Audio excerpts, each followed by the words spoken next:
And now we're back. This is part 2. We're going to do the audio processing. I'm going to show you how to do some simple EQ compression on your videos to make your vocals sound better. If you haven't watched part 1, go ahead and watch part 1. It is on the screen, hopefully. Otherwise, it'll be in the description in the comments. And basically, we just went over why audio is half of the video. So why we need to have good capture, audio processing, etc. So let's get back into DaVinci Resolve and let's do it. So in DaVinci Resolve, if you go to the bottom right, there's the Fairlight tab. And this is where we're going to start putting in our plugins. I'm not going to show you how to install the plugins, but I will leave a link below on some plugins you can install. An easy one, a very easy one. So first of all, what I usually start with is EQ. So I'm going to pull up my favorite EQ, which is Pro Q4. It is a paid plugin, but it works well. But you could still do the same thing basically here with DaVinci Resolve EQ. So we're going to listen to the video or the audio as well as do some simple EQ adjustments. You might think just having a quality mic is all you'll need, and that's definitely an important aspect. Nothing beats a good quality mic, but there's a couple other things you could do in your video editing software to really finish the deal with EQ, saturation, as well as compression that you could do all for free in your video editing software. I'm going to show you how to do that. Let's head inside. You might think just having a quality mic is all you'll need, and that's definitely an important aspect. Nothing beats a good quality mic, but there's a couple other things you could do in your video editing software to really finish the deal with EQ, saturation, as well as compression that you could do all for free in your video editing software. I'm going to show you how to do that. Let's head inside. You might think just having a quality mic is all you'll need, and that's definitely an important aspect. Nothing beats a good quality mic. That sounds a whole lot better to me. So I'm sure you were able to see when I was turning the plugin on and off, I was able to bypass it. So with just a little bit of EQ, I've been able to remove some of the nasally sound, maybe I have a little bit of a nasally voice, whatever it might be, but it just sounds better. Let's hear it. So this is with the plugin off, so off. But there's a couple other things you could do in your video editing software On. to really finish the deal with EQ, saturation, as well as compression. That sounds a whole lot cleaner. So that's the first step we could do. Now we could easily replicate the shape, but the point is we have to listen to our ears. Getting to understand how to EQ is something you're gonna learn over time, but really just focus on using your ears. Raise up, don't try to use also like very like precise points. For example, like this, like these sharp kind of points. It's not gonna help you in the beginning. You want big, wide curves like this just to get you in the ballpark. Just a little bit can go a long way. The next step we're going to do is going to add some compression. Under dynamics, we have ED comp, which is emphasis. De-emphasis comp is by Analog Obsession, and it's intended for vocals. So, and there's a very simple. How much compression? Just more or less.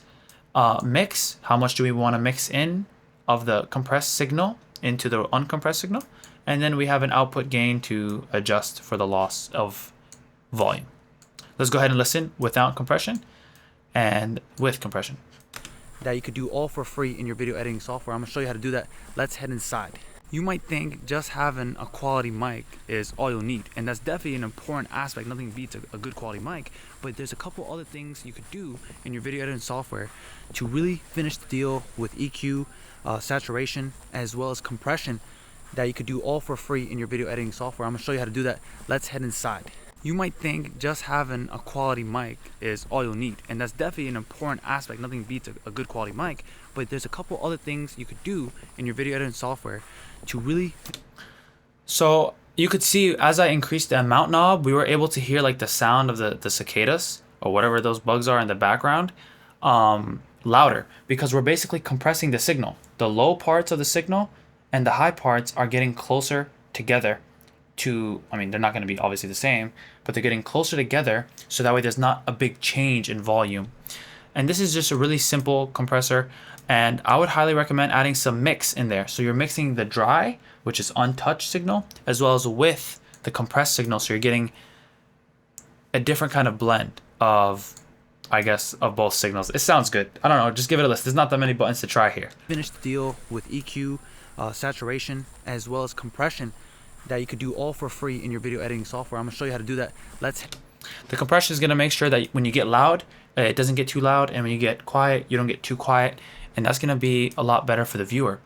Another thing we can add at the near the end is some saturation. So this is part of the Melda plugins, M Saturator, M Wave Folder, but I just use M Wave Shaper, and I'm going to show you something we could do here. We can right click on the screen and go to free one, close this out, and now we can move the center point up to this, like, I guess this like line, 40%, 100%. And this is mixed, half dry, half wet. And we can switch this to logarithmic. And this is now going to add some distortion, but it's also basically adding harmonics, which you're not going to hear a very audible difference, but you will be, I feel like it does help a little bit with small speakers, adding more saturation. Inside. You might think just having a quality mic is all you'll need, and that's definitely an important aspect. Nothing beats a good quality mic, but there's a couple other things you could. Hey, it works for me. This is basically similar to a plugin called the Oxford Inflator, which is basically we're adding some saturation. The last thing we can add is a limiter, and this is going to make sure that our audio does not go above a certain level. So I'm going to use the Pro L2. This is a limiter, and you're going to understand what's going on once we start playing this. We're just going to make, and I have the output here at minus 0.2, negative 0.2 decibels true peak. So I have true peak on right here, which is it's important to have, which means we know for sure the peak of the signal. Compared to this, it's not the entirely most accurate. This is the precision, the precise true peak. What is this? Oh, this is for true peak metering. This is to turn on true peak limiting. So you either have decibels or decibels true peak.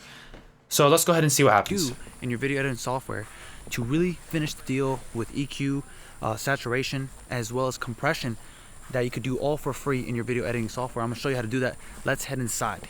You might think just having a quality mic is all you'll need, and that's definitely an important aspect. Nothing beats a good quality mic, but there's a couple other things you could do in your video editing software to really finish. So what I'm going to do is I'm going to turn up the gain, and we're going to see how the peaks are going to start getting limited. Deal with EQ, saturation, as well as compression that you could do all for free in your video editing software. I'm going to show you how to do that. Let's head inside. You might think just having a quality mic is all you'll need, and that's definitely an important aspect. Nothing beats a good quality mic, but there's a couple other things you could do in your video editing software to really finish the deal with EQ, saturation, as well as compression that you could do all. So now we've been able to bring up the level of our audio to be higher than before, and we know for sure we're not going over the 0.02 decibels true peak. So we're not going to be clipping our signal. And this is going to be much better. So now instead of giving YouTube or TikTok or whatever audio that needs to be raised up, most likely it's going to be put down, but that's okay. Because now you've already put it where it needs to be and you've already compressed it. It's going to be more level overall. And that's it. This is just some simple processing that I do. It's just EQ. Right, we've done the EQ to give it the character, compression to control the dynamics, which is between the high and the low. I've added some saturation with M Wave Shaper, which will help translate to small speakers, and then I have a limiter just to get me to the final output gain, the output volume that I want, and that's it. I do have this plugin here on the bus, but it's just to meter the wave. Need, and that's definitely an important aspect. Nothing beats a good quality mic, but there's a couple other things you could do in your video editing software to really finish the deal with EQ. And if we wanted to, we can compress this even more. For example, I'm going to show you what happens if we start limiting too far. What will happen? Let's see. EQ, saturation, as well as compression that you could do all for free in your video editing software. I'm going to show you how to do that. Let's head inside. So you could see now how. Oops, where's it going? There it is. You could see how the wave is getting clipped. You see how the wave is getting clipped at the very top? Because we're doing too much limiting. So we just want to limit a little bit, and this is going to help control the dynamics as well. Just having a quality mic is all you'll need, and that's definitely an important aspect. Nothing beats a good quality mic, but there's a couple other things you could do in your video editing software to really finish the deal with EQ. That looks good to me. So let's switch this back to here. Hopefully you've learned something about how to make your audio sound better. If you have any questions, let me know down below. I'd be happy to answer them. Maybe we can even make a video about them. And like I said, audio is half of your video. So most likely you can easily afford to increase the quality of your audio with a $20, $50, $70 mic, or even get something used on Facebook Market or eBay or wherever it is you get it. You get yourself a good deal and you're going to increase 50% of your video into a higher quality standard compared to spending hundreds or thousands of dollars trying to increase the quality of technically, like, 4K or 2K, or have a better lens. Yeah, that's of course it's going to increase the quality of your entire content. But audio is already half, and you could do it at a much more affordable rate, and then you can start getting into the video. Let me know if you have any questions down below, and I will see you guys in the next video, God willing.